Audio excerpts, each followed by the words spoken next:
Kapus Penkum Kejaksaan Agung Anang Supriyatna membenarkan, status dua buronan yaitu Riza Khalid dan Juristan, sudah stateles seiring dengan pencabutan paspor keduanya. Ya, stateles, ujar Anang saat ditanya konsekuensi pencabutan paspor Riza Khalid dan Juristan, Sabtu, 4 Oktober 2025. Dengan pencabutan paspor, diharapkan dua buron tersebut tidak bisa pergi dari negara tempat mereka bersembunyi saat ini, lantaran tak mempunyai kewarganegaraan, stateles.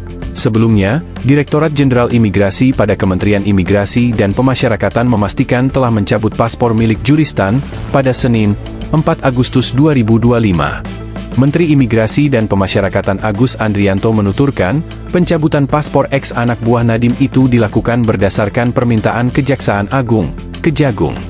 Dicabut, sejak tanggal 4 Agustus, sesuai permintaan Kejagung RI, kata Agus saat dikonfirmasi, Rabu, 13 Agustus 2025. Sementara itu, pencabutan paspor Riza Khalid dilakukan bersamaan ketika Kejaksaan Agung, Kejagung, melakukan pencekalan terhadapnya pada 10 Juli 2025. Sebagai informasi, Riza Khalid ditetapkan sebagai buron usai 3 kali mangkir untuk pemeriksaan dalam kasus tata kelola minyak mentah.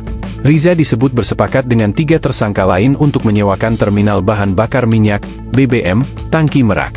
Juristan juga mangkir ketika dipanggil oleh penyidik Kejagung, terkait kasus pengadaan laptop Chromebook untuk pelajar PAUD hingga SMA, termasuk di wilayah 3T, tertinggal, terdepan, terluar.